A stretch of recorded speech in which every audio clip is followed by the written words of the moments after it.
दर्शकवृन्द दुर्गा प्रसाई आफै गाडी चलाएर अगाडि बढ्दै हुनुहुन्छ। निकै नै अप्रिय अवस्था देख्न सक्छौं हामी। यहाँ प्रहरीले अश्रु ग्यास चलाएको छ।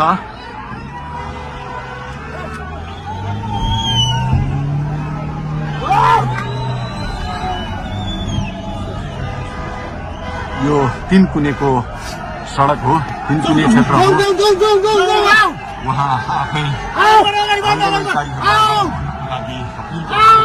आफै गाडी चलाउँदै अगाडि बढिराख्नु भएको छ। हामी दुर्गा प्रसादसँगै अगाडि बढिरहेका छौँ। यहाँ निकै ठुलो मात्रामा युवाहरूको उपस्थिति देख्न सकिन्छ।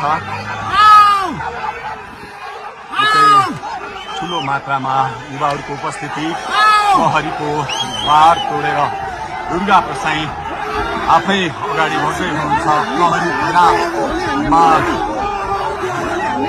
प्रहरीलाई गाडीले पेलेर दुर्गा प्रसाई अगाडि बढ्दै हुनुहुन्छ। अगाडि बढ्दैछौँ। यहाँ कसैले रोक्न सक्ने अवस्था छैन। दर्शकवृन्द प्रहरीलाई दुर्गा प्रसाई पेलेर अगाडि बढिरहेको भएको छ।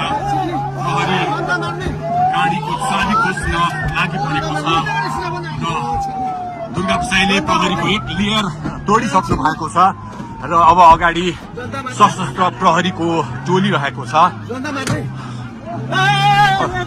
उहाँ अगाडि बढिराख्नु भएको छ। यो गाडीमाथि प्रहरीले अन्धाधुन्दा लाठीचार्ज गरिरहेको छ।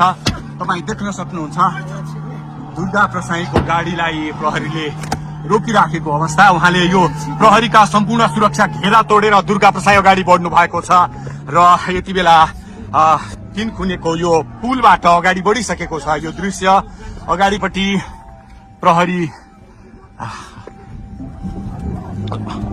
प्रहरीका यी घेरा तोडेर दुर्गा प्रसाई अगाडि बढिराख्नु भएको छ। हामी दृश्य देख्न सक्छौं।